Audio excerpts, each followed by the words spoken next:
പ്രിയപ്പെട്ട കുട്ടികളെ, second year കെമിസ്ട്രിയിലെ ഒന്നാമത്തെ ചാപ്റ്ററാണ് സോളിഡ് സ്റ്റേറ്റ്. സോളിഡ് സ്റ്റേറ്റ് എന്ന് കേൾക്കുമ്പം നിങ്ങൾക്ക് എന്താണ് മനസ്സിലാകുന്നത്? ദ്രവ്യത്തിൻ്റെ അഥവാ മാറ്ററിൻ്റെ ഒരവസ്ഥ. ദ്രവ്യത്തിൻ്റെ മറ്റവസ്ഥകളെക്കുറിച്ചൊക്കെ തന്നെ നമ്മൾ മുൻ ക്ലാസ്സുകളിൽ പഠിച്ചിട്ടുണ്ട്. നിങ്ങൾക്ക് ഏതെങ്കിലും അവസ്ഥകൾ ഓർക്കാൻ പറ്റുന്നുണ്ടോ? Gaseous state, liquid state, plasma state, Bose-Einstein condensate, ഇതൊക്കെയാണ് ദ്രവ്യത്തിൻ്റെ മറ്റവസ്ഥകളായിട്ട് നമ്മൾ പഠിച്ചിട്ടുള്ളത്. ഇതിൽ നമുക്ക് ഏറ്റവും പരിചിതമായ അവസ്ഥകൾ ഏതൊക്കെയാണ്? ഞാൻ ഈ കാണിച്ചിരിക്കുന്നതല്ലേ solid state, liquid state, gaseous state.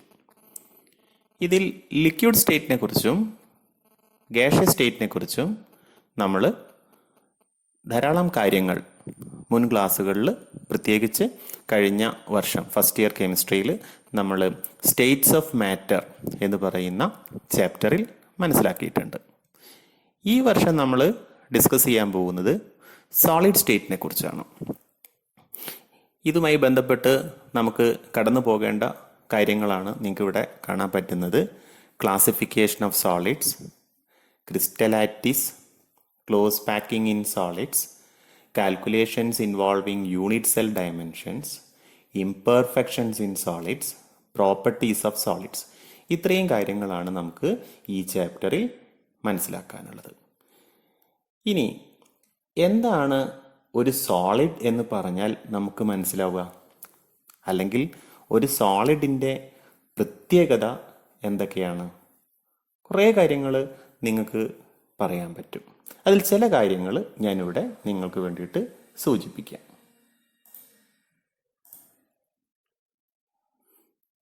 ഇതൊക്കെയാണ് പ്രധാനമായും സോളിഡ്സിൻ്റെ പ്രത്യേകതയായിട്ട് നമ്മൾ പറയുന്നത്. Solids R substances having definite shape and definite volume. Solids എന്ന് പറയുന്ന വസ്തുക്കൾക്ക് നിശ്ചിത ആകൃതിയും നിശ്ചിത വോളിയവും അഥവാ വ്യാപ്തവും ഉണ്ടാകും. ഉദാഹരണമായിട്ട് നമുക്കൊരു സോളിഡ് സബ്സ്റ്റൻസ് എടുക്കാം. ഇപ്പം നമുക്ക് എല്ലാവർക്കും പരിചിതമായ ഒരു വസ്തുവാണ് ഇഷ്ടിക. എന്താണ് അതിൻ്റെ ഷേപ്പ് എന്ന് പറയുന്നത്? ദീർഘ ചതുരാകൃതിയിലുള്ള ഒരു കട്ടയാണ് നമ്മുടെ ഇഷ്ടിക. ഇനി അതിൻ്റെ വോളിയം നമുക്ക് കൃത്യമായിട്ട് കണ്ടുപിടിക്കാൻ പറ്റും. അതിൻ്റെ നീളം, വീതി, ഉയരം, ലെങ്ത്ത്, ബ്രെഡ്ത്ത്, ഹൈറ്റ്, ഇത്രയെടുത്ത് അതിൻ്റെ മൾട്ടിപ്ലൈ ചെയ്താൽ നമുക്ക് അതിൻ്റെ വോളിയം കിട്ടും. ഇങ്ങനെ ഏതൊരു സോളിഡ് എടുത്താലും അവയ്ക്ക് ഡെഫിനിറ്റ് ഷേപ്പും ഉണ്ടാവും, ഡെഫിനിറ്റ് വോളിയം ഉണ്ടാവും. ഇതാണ് സോളിഡ്സിൻ്റെ ഒന്നാമത്തെ പ്രത്യേകത. രണ്ടാമത്തേത്, in solids the particles R closely packed and the force of attraction between the particle is strong. So, solids are rigid. അതായത് സോളിഡ്സിൽ പാർട്ടിക്കിൾസ് വളരെ കൃത്യമായി, വളരെ അടുപ്പിച്ച്, ക്ലോസ്ലി പാക്ഡ് എന്ന് പറഞ്ഞാൽ അതാണ് ഉദ്ദേശിക്കുന്നത്, വളരെ അടുത്തടുത്താണ് സ്ഥിതി ചെയ്യുന്നത്. അപ്പം നിങ്ങൾക്ക് ഈ ചിത്രം ശ്രദ്ധിക്കാവുന്നതാണ്. ഇതിൽ ഇപ്പം ഗ്രീൻ ബോൾസും ബ്ലൂ ബോൾസും ഒക്കെ കാണാം. ഇതൊക്കെ റെപ്രസെൻ്റ് ചെയ്യുന്നത് ഇതിൻ്റെ കോൺസ്റ്റിറ്റ്യുവൻറ്റ് പാർട്ടിക്കിൾസിനെയാണ്, അടിസ്ഥാന കണങ്ങളെയാണ്. ഈ കണങ്ങളൊക്കെ അറേഞ്ച് ചെയ്തിരിക്കുന്നത് നിങ്ങൾക്ക് നോക്കാം, വളരെ അടുത്തടുത്താണ്. ഇവർക്കിടയിലുള്ള സ്പേസ് എന്ന് പറയുന്നത് നെഗ്ലിജിബിൾ ആണ്. വളരെ നമുക്ക് പരിഗണിക്കേണ്ട ആവശ്യമില്ല, അത്രയും കുറച്ച് സ്പേസേ ഉള്ളൂ. ഇങ്ങനെയുള്ള ഒരു പാക്കിങ്ങിനെ, ഇങ്ങനെയുള്ള ഒരു അറേഞ്ച്മെൻറ്റിനെയാണ് നമ്മൾ ക്ലോസ്ലി പാക്ഡ് സ്ട്രക്ചർ എന്ന് പറയുന്നത്.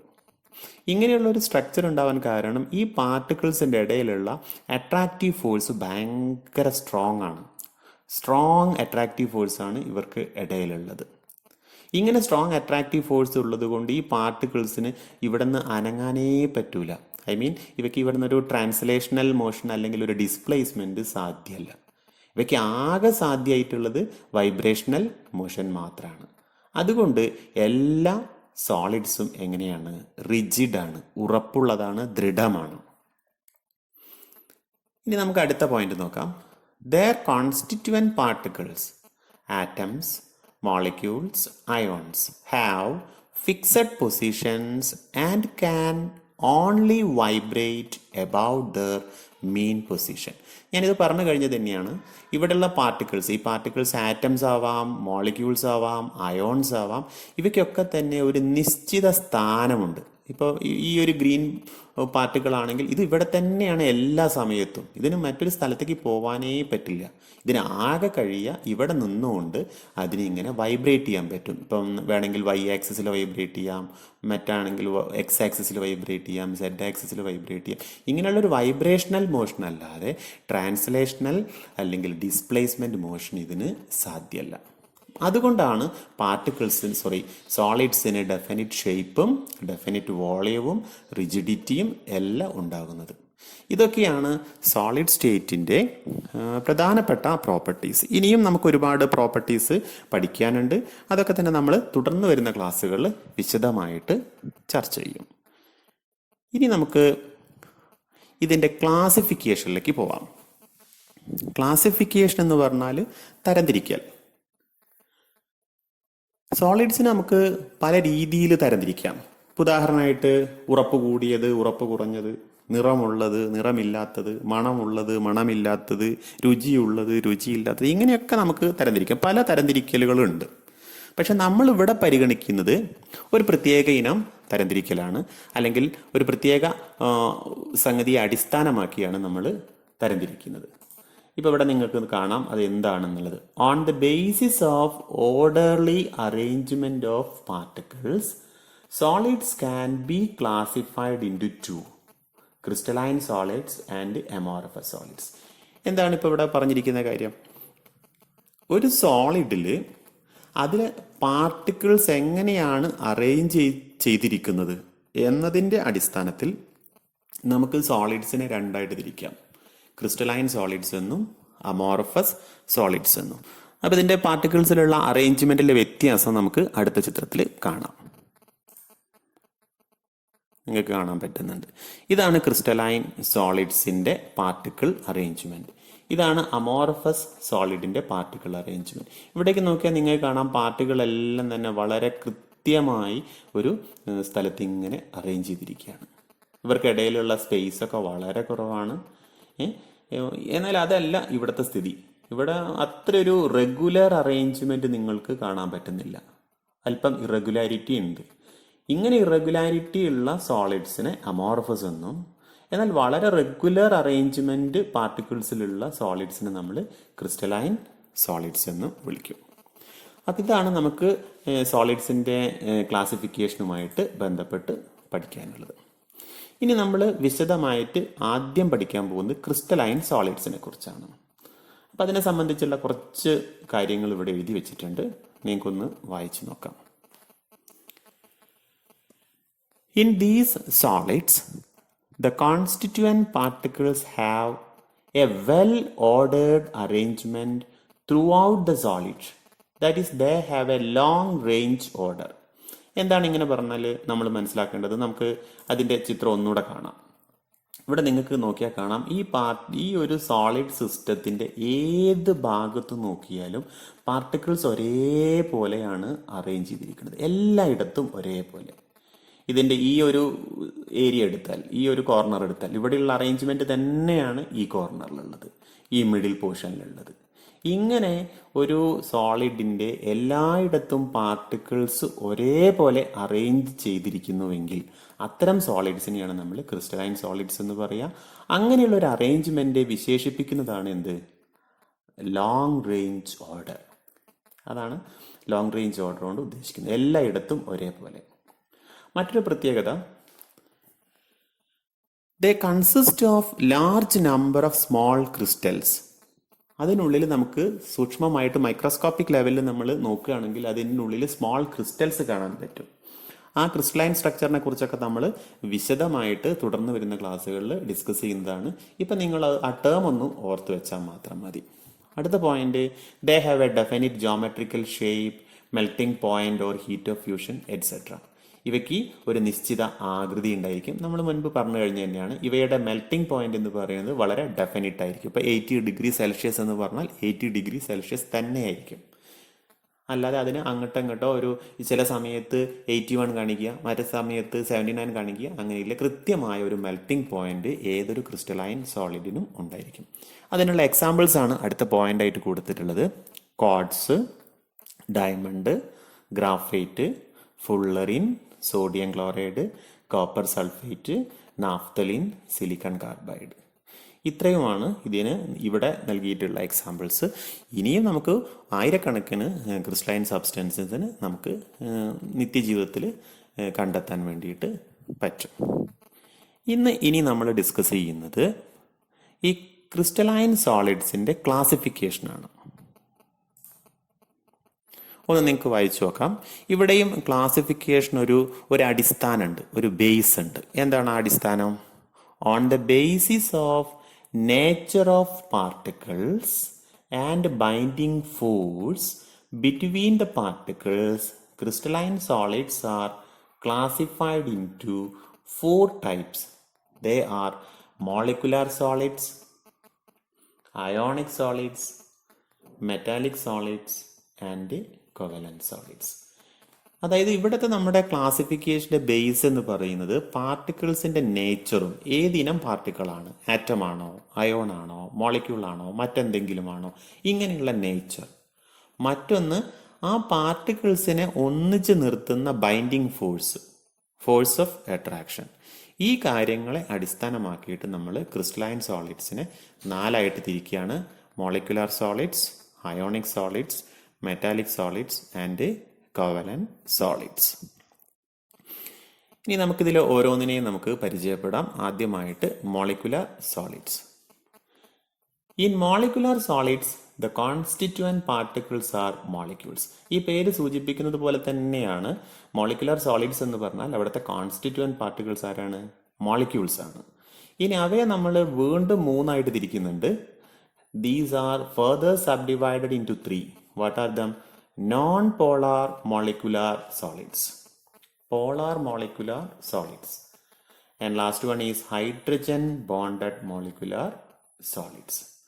നമുക്ക് ഇനി ഇതിൽ ഓരോന്നിനെയും കുറച്ച് കാര്യങ്ങൾ ഇത് ഓരോന്നുമായിട്ട് ബന്ധപ്പെട്ട് നമുക്ക് മനസ്സിലാക്കാം. ആദ്യമായിട്ട് നോൺ പോളാർ മോളിക്കുലാർ സോളിഡ്സ്. ഈ പേര് തന്നെ കേൾക്കുമ്പോൾ നമുക്ക് മനസ്സിലാവും ഈ സോളിഡ്സിന്റെ കോൺസ്റ്റിറ്റ്യൂവന്റ് പാർട്ടിക്കിൾസ് എന്ന് പറയുന്നത് നോൺ പോളാർ മോളിക്യൂൾസ് ആണ്. എന്താണ് ഈ നോൺ പോളാർ മോളിക്യൂൾസ് എന്ന് പറഞ്ഞാൽ? മോളിക്യൂൾസിൽ ചാർജ് ഒന്നുമില്ല. അതിന്റെ പോൾസ് നോക്കിയാൽ അതിൽ പ്രത്യേകിച്ച് ചാർജ് ഒന്നുമില്ല. ഇങ്ങനെ ചാർജ് ഇല്ലാത്ത മോളിക്യൂൾസ്, ഇതിനെക്കുറിച്ചൊക്കെ വിശദമായിട്ട് നമ്മൾ നമ്മുടെ കെമിക്കൽ ബോണ്ടിങ് എന്ന് പറയുന്ന ഫസ്റ്റ് ഇയർ ചാപ്റ്ററിൽ നമ്മൾ പഠിച്ചതാണ്. Non polar molecules, polar molecules. അപ്പം നിങ്ങൾക്ക് എന്തെങ്കിലും സംശയം അതുമായിട്ട് ബന്ധപ്പെട്ടിട്ടുണ്ടെങ്കിൽ നിങ്ങൾ ഫസ്റ്റ് ഇയറിൻ്റെ ടെക്സ്റ്റ് ഒന്ന് മറിച്ച് നോക്കുക. ഇനി നമുക്കിതിൻ്റെ പോയിന്റ്സിലേക്ക് പോവാം. Here the constituent particles R either atoms like argon, helium, or non-polar molecules like hydrogen, chlorine, iodine, etc. അപ്പം ഞാൻ പറഞ്ഞു കഴിഞ്ഞതാണ് ഇവിടുത്തെ കോൺസ്റ്റിറ്റ്യൂവന്റ് പാർട്ടിക്കിൾസ് എന്ന് പറയുന്നത് ഒന്നുകിൽ ആറ്റംസ് ആയിരിക്കും, ആർഗൺ, ഹീലിയം തുടങ്ങിയിട്ടുള്ള നോബിൾ ഗ്യാസ് എലമെന്റ്സ്, അല്ലെങ്കിൽ non polar molecules, hydrogen, chlorine, iodine തുടങ്ങിയിട്ടുള്ള നോൺ പോളാർ മോളിക്യൂൾസ്. ഇനി ഇവിടുത്തെ ബൈൻഡിങ് ഫോഴ്സിനെ കുറിച്ചാണ് അടുത്ത പോയിന്റിൽ പറയുന്നത്. The binding force between the particle is London dispersion forces or weak van der Waals forces. ഈ ഒരു ഫോഴ്സസിനെ കുറിച്ചൊക്കെ നിങ്ങൾ കഴിഞ്ഞ വർഷം സ്റ്റേറ്റ്സ് ഓഫ് മാറ്ററിൽ തന്നെ പഠിച്ചിട്ടുണ്ട്. ലണ്ടൻ ഡിസ്പെർഷൻ ഫോഴ്സ് എന്താണ്, അത് അല്ലെങ്കിൽ ഡൈപോൾ ഇന്ററാക്ഷൻ എന്താണ്, ഇങ്ങനെയുള്ള കാര്യങ്ങളൊക്കെ നമ്മൾ കഴിഞ്ഞ വർഷം പഠിച്ചതാണ്. കഴിഞ്ഞ വർഷത്തിന്റെ തുടർച്ചയാണ് നമ്മുടെ എല്ലാ ചാപ്റ്റേഴ്സും. അപ്പം നിങ്ങൾക്ക് എന്തെങ്കിലും ഡൗട്ട് ഉണ്ടെങ്കിൽ ഈ ലണ്ടൻ ഡിസ്പെർഷൻ ഫോഴ്സിനെ കുറിച്ചോ മറ്റെന്തിനേയും കുറിച്ച് ഒരു സംശയം ഉണ്ടെങ്കിൽ നിങ്ങൾക്ക് ഫസ്റ്റ് ഇയർ ടെക്സ്റ്റ് പരിശോധിക്കാവുന്നതാണ്. അപ്പോൾ ചുരുക്കി പറയാം, ഇവിടുത്തെ ബൈൻഡിങ് ഫോഴ്സ് എന്താണ്? പാർട്ടിക്കിൾസിൻ്റെ ഇടയിലുള്ള van der Waals force of attraction ആണ്. ഇനി അടുത്ത point, these are soft solids and are non conductors of electricity. ഇവ വളരെ മൃദുവാണ്, അങ്ങനെ ഉറപ്പുള്ളതല്ല, ദൃഢമല്ലാത്ത സോളിഡ്സ് ആണ്. പിന്നെ ഇവ നോൺ കണ്ടക്ടേഴ്സ് ഓഫ് ഇലക്ട്രിസിറ്റി ആണ്. ഇവ ഒരിക്കലും ഇലക്ട്രിസിറ്റി കടത്തിവിടുന്നില്ല. എന്താ കാര്യം? അതന്നെ നമുക്ക് കണ്ടറിയാം. എന്തുകൊണ്ടായിരിക്കും അത് നോൺ കണ്ടക്ടേഴ്സ് ഓഫ് ഇലക്ട്രിസിറ്റി ആവുന്നത്? ഇതെന്താണ്? നോൺ പോളാർ മോളിക്യൂളാണ്. അപ്പോൾ അവയ്ക്ക് അതിനുള്ള സാധ്യത ഇല്ല. പിന്നെ ഇതിൻ്റെ മറ്റൊരു പ്രത്യേകത, they have low melting points and are usually liquid or gaseous state at room temperature and pressure. അതായത് ഇവയുടെ മെൽറ്റിംഗ് പോയിന്റ് വളരെ കുറവാണ്. ഇതിൽ പലതും ലിക്വിഡ് സ്റ്റേറ്റിലോ അല്ലെങ്കിൽ ഗ്യാഷ്യസ് സ്റ്റേറ്റിലോ ആണ് സാധാരണ ടെമ്പറേച്ചറിലും പ്രഷറിലും കാണപ്പെടുന്നത്. ഇത്രയുമാണ് നോൺ പോളാർ മോളിക്യൂൾസിനെ കുറിച്ച് നമുക്ക് മനസ്സിലാക്കാനുള്ളത്. അടുത്തത് പോളാർ മോളിക്കുലർ സോളിഡ്സ്. പേര് കേട്ടാൽ തന്നെ അറിയാം, ഇവിടുത്തെ കോൺസ്റ്റിറ്റ്യൂവന്റ് പാർട്ടികൾ എന്തായിരിക്കും? പോളാർ മോളിക്യൂൾസ് ആയിരിക്കും. ഇതിവിടെ കൊടുത്തിട്ടുണ്ട്. Here the constituent particles R polar molecules like HCl, CO2 and SO2 et cetera. എന്താണ് ഈ പോളാർ മോളിക്യൂൾസ് എന്ന് പറഞ്ഞാൽ? അതിൽ ചാർജ് ഉണ്ടായിരിക്കും, ഓപ്പോസിറ്റ് ചാർജ് ഉണ്ടാവും. അതിൻ്റെ ഇപ്പോൾ ഉദാഹരണമായിട്ട് ഇപ്പോൾ ഹൈഡ്രജൻ ക്ലോറൈഡ് എടുക്കുകയാണെങ്കിൽ ഹൈഡ്രജന് ചെറിയൊരു പോസിറ്റീവ് ചാർജും ക്ലോറിന് ഒരു നെഗറ്റീവ് ചാർജും. കാർബൺ ഡയോക്സൈഡ് എടുക്കുകയാണെങ്കിൽ കാർബണിന് പോസിറ്റീവ് ചാർജും ഓക്സിജന് നെഗറ്റീവ് ചാർജും. അതേപോലെ സൾഫർ ഡയോക്സൈഡിൽ സൾഫറിന് പോസിറ്റീവ് ചാർജും ഓക്സിജന് വളരെ ചെറിയൊരു നെഗറ്റീവ് ചാർജും. ഇങ്ങനെ ചാർജുള്ള മോളിക്യൂൾസിനെയാണ് നമ്മൾ പോളാർ മോളിക്യൂൾസ് എന്ന് പറയുന്നത്. അത്തരം പോളാർ മോളിക്യൂൾസ് അടിസ്ഥാന കണമായി വരുന്ന സോളിഡ്സിനെയാണ് നമ്മൾ എന്ത് വിളിക്കുക? പോളാർ മോളിക്കുലർ സോളിഡ്സ് എന്ന് വിളിക്കുന്നത്. ഇനി അടുത്ത പോയിന്റിൽ ഇവിടുത്തെ ബൈൻഡിങ് ഫോഴ്സ് ആണ് പറയുന്നത്. The binding force between the particle is relatively stronger dipole interaction. ഇവിടുത്തെ അട്രാക്റ്റീവ് ഫോഴ്സ് എന്ന് പറയുന്നത് ഓരോ മോളിക്യൂളിലും ഉള്ള ഒരു ചാർജ് തൊട്ടടുത്ത മോളിക്യൂളിലെ ഓപ്പോസിറ്റ് ചാർജിനെ അട്രാക്ട് ചെയ്യുന്നു. ഉദാഹരണമായിട്ട് ഒരു ഹൈഡ്രജൻ ക്ലോറൈഡിലെ ഹൈഡ്രജൻ തൊട്ടടുത്ത ഹൈഡ്രജൻ ക്ലോറൈഡിലെ ക്ലോറിനെ അട്രാക്ട് ചെയ്യുന്നു.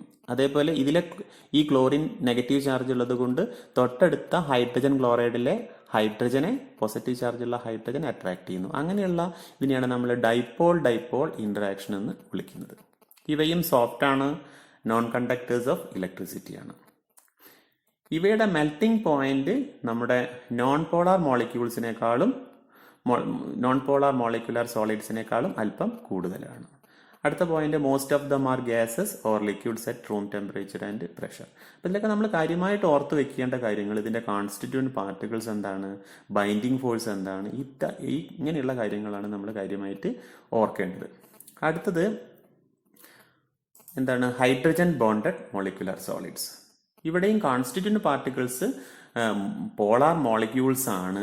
പക്ഷെ അവിടെ ഒരു പ്രത്യേകതയുണ്ട്. ആ പോളാർ മോളിക്യൂൾസിൽ നിർബന്ധമായും ആര് വരണം? ഹൈഡ്രജൻ വരണം. ഇങ്ങനെ ഹൈഡ്രജനും ഇലക്ട്രോനെഗറ്റീവായ ആറ്റങ്ങളും ചേർന്നുണ്ടാകുന്ന മോളിക്യൂൾസ് അടിസ്ഥാന കണങ്ങളായി വരുന്ന സോളിഡ്സിനെയാണ് നമ്മൾ എന്ത് വിളിക്കുക? ഹൈഡ്രജൻ ബോണ്ടഡ് മോളിക്കുലർ സോളിഡ്സ് എന്ന് വിളിക്കുക. ഇവിടുത്തെ ബൈൻഡിങ് ഫോഴ്സ് എന്ന് പറയുന്നത് എന്താണ്? സ്ട്രോങ് ഹൈഡ്രജൻ ബോണ്ടാണ്. ഇവയും മുൻപ് പറഞ്ഞതുപോലെ they are non conductors of electricity and are volatile. എന്താ വോളറ്റൈൽ എന്ന് പറഞ്ഞാൽ? പെട്ടെന്ന് ബാഷ്പീകരിക്കും, പെട്ടെന്ന് ബാഷ്പായിട്ട് മാറും. They are soft solids at room temperature and pressure. അപ്പോൾ സാധാരണ ഊഷ്മാവിലും പ്രഷറിലും ഇവ സോഫ്റ്റ് സോളിഡ്സ് ആണ്, വോളറ്റൈലാണ്, നോൺ കണ്ടക്ടേഴ്സ് ഓഫ് ഇലക്ട്രിസിറ്റി ആണ്. എക്സാമ്പിൾ ഇവിടെ കൊടുത്തിട്ടുണ്ട്, H2O NH3.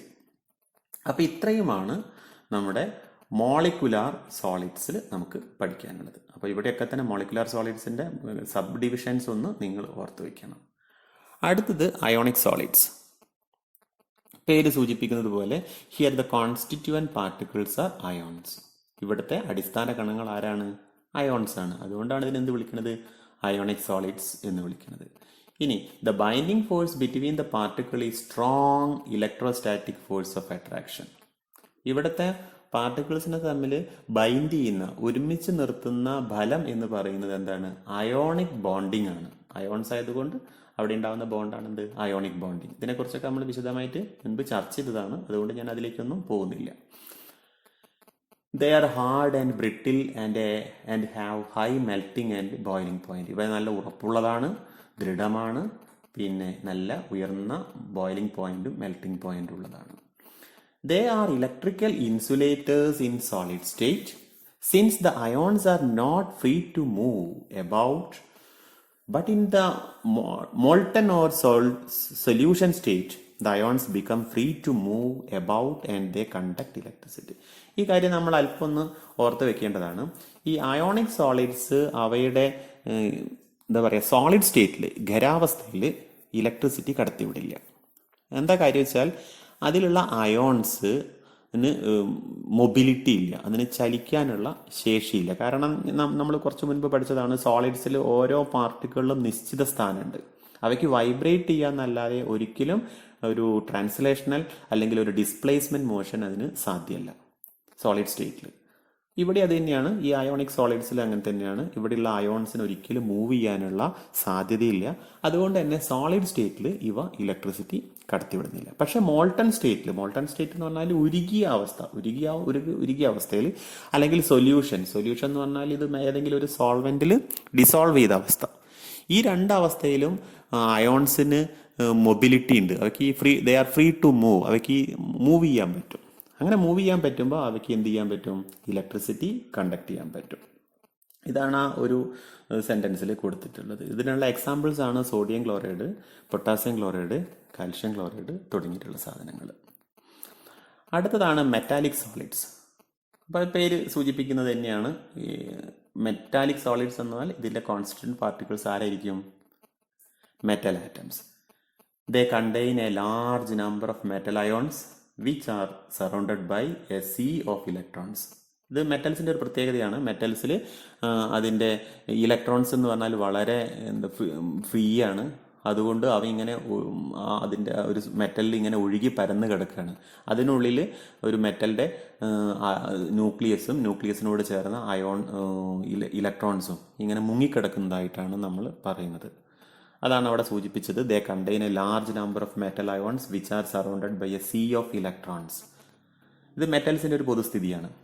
The particles are held together by strong electrostatic force of attraction. ഇവിടെയും അട്രാക്റ്റീവ് ഫോഴ്സ് ഭയങ്കര സ്ട്രോങ് ആണ്.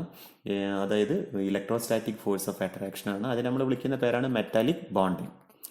Due to the presence of large number of free electrons, they are good conductors of heat and electricity, malleable, ductile and show metallic luster. ഇവിടെ ധാരാളം electrons ഉണ്ട്. എങ്ങനെയുള്ള electrons ആണ്? Free electrons ഉണ്ട്.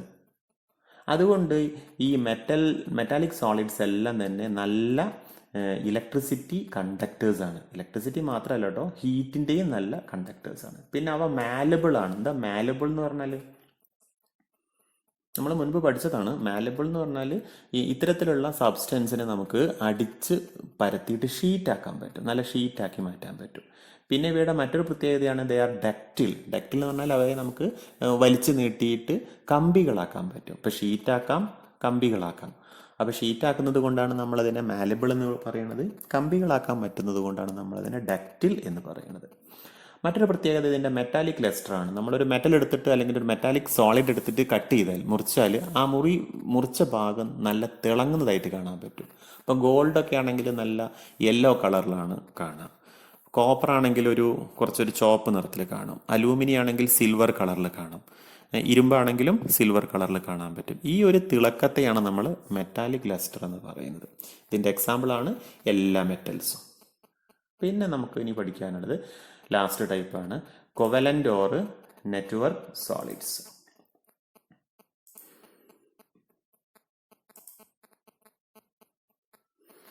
Here the constituent particles R atoms. ഇപ്പോൾ covalent അല്ലെങ്കിൽ network സോളിഡ്സിന്റെ അടിസ്ഥാന കണങ്ങൾ എന്ന് പറയുന്നത് ആരാണ്? ആറ്റംസ് ആണ്. ഇവർക്കിടയിലുള്ള ബൈൻഡിങ് ഫോഴ്സ് എന്ന് പറയുന്നത് കോവലന്റ് ബോണ്ടിങ് ആണ്. അതുകൊണ്ടാണ് ഇതിനെ കോവലന്റ് സോളിഡ്സ് എന്ന് വിളിക്കുന്നത്. ബൈൻഡിങ് ഫോഴ്സ് കോവലന്റ് ബോണ്ടാണ്. They are very strong and brittle, have extremely high melting point and are electrical insulators. ഇവ വളരെ ദൃഢവും ഉറപ്പുള്ളതുമാണ്. ഇവരുടെ മെൽറ്റിംഗ് പോയിന്റ് എന്ന് പറയുന്നത് വളരെ കൂടുതലാണ്. ഇലക്ട്രിക്കൽ ഇൻസുലേറ്റേഴ്സ് ആണ്, അതായത് ഇലക്ട്രിസിറ്റിയെ കടത്തിവിടുന്നില്ല. ഇതിന് എക്സാമ്പിളാണ് ഡയമണ്ട്, സിലിക്കൺ കാർബൈഡ്. ഈ സിലിക്കൺ കാർബൈഡിനെ കുറിച്ച് നിങ്ങൾ കഴിഞ്ഞ വർഷം പഠിച്ചിട്ടുണ്ട്. അതിൻ്റെ മറ്റൊരു പേരാണ് കാർബറണ്ട്. ക്വാർട്സ്, ഗ്രാഫൈറ്റ് ഇതൊക്കെ തന്നെ കോവലന്റ് സോളിഡ്സിന് എക്സാമ്പിളാണ്. ഇനി ഇതിനെ സംബന്ധിച്ച് ചില ചിത്രങ്ങളൊക്കെ നിങ്ങൾക്ക് കാണാൻ പറ്റും. ഗ്രാഫൈറ്റിൻ്റെ ഒരു ചിത്രമാണ് ഈ കാണിച്ചിരിക്കുന്നത്. ഡയമണ്ടിൻ്റെതാണ്. ഇതിൻ്റെ ക്രിസ്റ്റലിലുള്ള ആറ്റത്തിൻ്റെ അറേഞ്ച്മെൻ്റാണ്. Sheet like സ്ട്രക്ചറാണ് ഗ്രാഫൈറ്റിന്. ഒരു ടെട്രാഹീഡ്രൽ സ്ട്രക്ചറാണ് ഡയമണ്ടിന്. ഇതിനെ സംബന്ധിച്ചൊക്കെ നമ്മൾ വളരെ വളരെ വിശദമായിട്ട് നമ്മുടെ കഴിഞ്ഞ ഇനോർഗാനിക് കെമിസ്ട്രിയിൽ എന്താണ് എസ് ബ്ലോക്ക് എലമെൻസിൽ നമ്മൾ പഠിച്ചതാണ്. 14th ഗ്രൂപ്പ് എലമെൻസിൽ വിശദമായിട്ട് പഠിച്ചതാണ്. എന്തെങ്കിലും ഡൗട്ട് ഉണ്ടെങ്കിൽ നിങ്ങൾ ആ ടെക്സ്റ്റൊക്കെ ഒന്ന് നോക്കുക. അല്ലാത്ത ഡൗട്ടുകൾ നിങ്ങൾ അടുത്ത ക്ലാസ്സിൽ ചോദിച്ചാൽ മതി. ഇതിൻ്റെ ചില പ്രോപ്പർട്ടീസാണ്. ഇതൊക്കെ നമ്മൾ പഠിച്ചു കഴിഞ്ഞതാണ്. Graphite have exceptional properties. It is soft and good conductors of electricity. ഇത് സോഫ്റ്റ് ആണ്. ഇപ്പം ഗ്രാഫൈറ്റ് നമുക്ക് പരിചയമുണ്ട്. ഇപ്പം പെൻസിലിൻ്റെ ഒക്കെ തന്നെ മുന അല്ലെങ്കിൽ അതിൻ്റെ ലെഡ് എന്ന് പറയുന്നത് ഗ്രാഫൈറ്റ് അടങ്ങിയ സാധനമാണ്. അത് ഇങ്ങനെ പൊടിക്കാൻ പറ്റും നമുക്ക്. പിന്നെ അത് ഇലക്ട്രിസിറ്റിയുടെ കണ്ടക്ടറാണ്. In graphite, carbon atoms are arranged in different layers and each of is covalently bonded to 3 adjacent carbon atoms. The fourth electron is free to move about between different layers. ഇതിനെക്കുറിച്ചൊക്കെ ഒരു വിശദീകരണം ആവശ്യമുണ്ടെന്ന് തോന്നുന്നില്ല, കഴിഞ്ഞ വർഷം പഠിച്ചു തന്നെയാണ്. എന്നാലും ഞാനൊന്ന് പറയാം. ഗ്രാഫൈറ്റിൽ ഓരോ കാർബൺ ആറ്റവും അതിൻ്റെ തൊട്ടടുത്തുള്ള 3 കാർബൺ ആറ്റങ്ങളുമായിട്ട് കോവലന്റ് ബോണ്ട് ഫോം ചെയ്യും. ഓരോ കാർബൺ ആറ്റത്തിന് 4 ഇലക്ട്രോൺസ് ഉണ്ടാവും. അതിൽ 4 എണ്ണത്തിൽ 3 എണ്ണമാണ് ഇങ്ങനെ കോവലന്റ് ബോണ്ടിങ്ങിലേക്ക് പോകുന്നത്. 4ാമത്തത് ഫ്രീ ആണ്. ആ ഫ്രീ ഇലക്ട്രോൺ ആണ് നമ്മുടെ ഗ്രാഫൈറ്റിനെ ഇലക്ട്രിക്കലി കണ്ടക്ടറാക്കിയിട്ട് മാറ്റുന്നത്. പിന്നെ ഇതിനൊരു ഷീറ്റ് ലൈക്ക് സ്ട്രക്ചറാണ്. അതുകൊണ്ടാണ് ആ ഷീറ്റുകൾക്കിടയിലുള്ള അട്രാക്റ്റീവ് ഫോഴ്സ് എന്ന് പറയുന്നത് കോവലന്റ് ബോണ്ടിങ് അല്ല, അതൊരു വാൻഡർവാൾസ് ഫോഴ്സ് ഓഫ് അട്രാക്ഷൻ ആണ്. അതുകൊണ്ട് ഒരു ഷീറ്റിന് മറ്റൊരു ഷീറ്റിൻ്റെ മേലെ ഇങ്ങനെ നിരങ്ങി നീങ്ങാൻ പറ്റും. അതുകൊണ്ടാണ് ഇതിങ്ങനെ പൊടിഞ്ഞുന്ന രൂപത്തിൽ മാറുന്നത്. അല്ലെങ്കിൽ അതുകൊണ്ടാണ് ഇതിനെ നമ്മളൊരു സോളിഡ് ലൂബ്രിക്കൻ്റ് ആയിട്ട് ഉപയോഗിക്കാൻ കാരണം. ഇപ്പം നമ്മൾ ഘർഷണം അല്ലെങ്കിൽ ഫ്രിക്ഷണൽ ഫോഴ്സ് കുറയ്ക്കാൻ വേണ്ടിയിട്ട് നമ്മൾ സാധാരണ ലിക്വിഡ്സിനെയാണ് ഉപയോഗിക്കുക. എന്നാൽ നമുക്ക് ഉപയോഗിക്കാവുന്ന ഒരു സോളിഡ് ലൂബ്രിക്കൻ്റ് ആണ് ആര്? ഗ്രാഫൈറ്റ്. ഇനി നമുക്ക് നമ്മുടെ ഡയമണ്ടിനെ കുറിച്ചും ഇതിൻ്റെ ഒരു ചെറിയൊരു കമ്പാരിസൺ ആണ്. ഈ മൊത്തത്തിലുള്ള നമ്മൾ ഇതുവരെ ചർച്ച ചെയ്തിട്ടുള്ള എല്ലാ പാർട്ടിക്കിൾസിൻ്റെയും എല്ലാ സോളിഡ്സിൻ്റെയും ഒരു കമ്പാരിസണാണ്. മോളിക്കുലർ സോളിഡ്സ് അതിൻ്റെ അടിസ്ഥാന കണം എന്ന് പറയുന്നത് ആറ്റംസ് ആവാം അല്ലെങ്കിൽ മോളിക്യൂൾസ് ആവാം. അവർക്കിടയിലുള്ള ഫോഴ്സ് ഓഫ് അട്രാക്ഷൻ എന്ന് പറഞ്ഞാൽ ലണ്ടൻ ഡിസ്പേർഷൻ ഫോഴ്സ് ആവാം, ഡൈപോൾ ഇൻ്ററാക്ഷൻ ആവാം, ഹൈഡ്രജൻ ബോണ്ടിങ് ആവാം. പിന്നെ അതിൻ്റെ properties they are fairly soft, low to moderately high melting point, poor thermal and electrical conduction. ഇതൊക്കെ നമ്മളിപ്പം നമ്മുടെ ചാപ്റ്ററിൽ ഡിസ്കസ് ചെയ്ത് കഴിഞ്ഞ കാര്യങ്ങളാണ്. നിങ്ങൾക്കൊന്ന് ഓർത്ത് നോക്കാൻ വേണ്ടിയിട്ടുള്ള ഒരു ഡിസ്പ്ലേ എന്ന് മാത്രമേ ഉള്ളൂ. ഇതിലുള്ള ഈ കാര്യങ്ങളിലേക്കൊന്നും നിങ്ങൾ ഇപ്പോൾ പോകേണ്ടതില്ല. നമുക്ക് അതിൻ്റെ സ്ട്രക്ചറൊക്കെ ഇനിയും വിശദമായിട്ട് പഠിക്കുമ്പോൾ നമുക്ക് അതിലേക്കൊക്കെ വരാം. അപ്പോൾ ഇന്ന് നമ്മൾ ഡിസ്കസ് ചെയ്ത കാര്യങ്ങൾ ഞാൻ ഒന്നുകൂടെ കടന്നു പോവുകയാണ്. നമ്മൾ ഡിസ്കസ് ചെയ്തത് എന്താണ് സോളിഡ്സ് എന്നാണ്, അതിൻ്റെ പ്രത്യേകതകളാണ്. പിന്നെ അതിൻ്റെ ക്ലാസിഫിക്കേഷൻ. സോളിഡ്സിനെ നമ്മൾ 2ആയിട്ട് തിരിച്ചു: ക്രിസ്റ്റലൈൻ സോളിഡ്സ്, അമോർഫസ് സോളിഡ്സ്. പിന്നെ നമ്മൾ അതിൽ തന്നെ ക്രിസ്റ്റലൈൻ സോളിഡ്സിനെ കുറിച്ച് കുറേ കാര്യങ്ങൾ മനസ്സിലാക്കി. ക്രിസ്റ്റലൈൻ സോളിഡ്സിൻ്റെ ക്ലാസിഫിക്കേഷൻ പഠിച്ചു, അവയുടെ ഉദാഹരണങ്ങൾ പഠിച്ചു. Molecular solids, ionic solids, metallic solids, covalent solids. ഇതിൽ തന്നെ മോളിക്കുലർ സോളിഡ്സിൻ്റെ 3 sub divisions: non polar molecular solids, polar molecular solids, പിന്നെ ഹൈഡ്രജൻ ബോണ്ടഡ് മോളിക്കുലർ സോളിഡ്സ്. ഇങ്ങനെ നമ്മൾ പഠിക്കേണ്ടായി. ഇനി ഇതിൽ നിന്നും പരീക്ഷയ്ക്ക് വരാവുന്ന ചോദ്യങ്ങൾ എന്ന് പറഞ്ഞാൽ ഈ ഏറ്റവും പ്രധാനമായിട്ടും molecular solids, ionic solids, metallic solids, covalent solids, ഇവരെ കുറിച്ചാണ് എക്സാമിനേഷന് കൂടുതലായിട്ടും വരിക. അപ്പം നിങ്ങൾക്ക് തന്നിട്ടുള്ള നോട്ടിൽ ഇത് വളരെ ഭംഗിയായിട്ട് ഈ കാര്യങ്ങളൊക്കെ തന്നെ എഴുതി വെച്ചിട്ടുണ്ട്. അപ്പോൾ നിങ്ങളെല്ലാവരും അതൊന്ന് വായിച്ച് നോക്കുക. എന്നിട്ട് നിങ്ങൾക്കൊരു വർക്ക്ഷീറ്റ് തരുന്നുണ്ട്. ആ വർക്ക്ഷീറ്റിൽ കുറച്ച് ആക്ടിവിറ്റീസ് ഉണ്ട്, 19ഓളം ആക്ടിവിറ്റീസ് ഉണ്ട്. അതിൽ നിങ്ങൾക്ക് കുറച്ച് ആക്ടിവിറ്റി ഇതുമായി ബന്ധപ്പെട്ടതാണ്, ഇന്ന് നമ്മൾ ഡിസ്കസ് ചെയ്ത ഭാഗമായിട്ട് ബന്ധപ്പെട്ടതാണ്. അപ്പോൾ അതും കൂടെ ഒന്ന് നോക്കിയിട്ട് നിങ്ങൾ അടുത്ത ഓൺലൈൻ ക്ലാസ്സിൽ നിങ്ങളുടെ ഡൗട്ടുകളൊക്കെ ക്ലിയർ ചെയ്യുന്നതിന് വേണ്ടിയിട്ട് വരിക. Okay, thanks.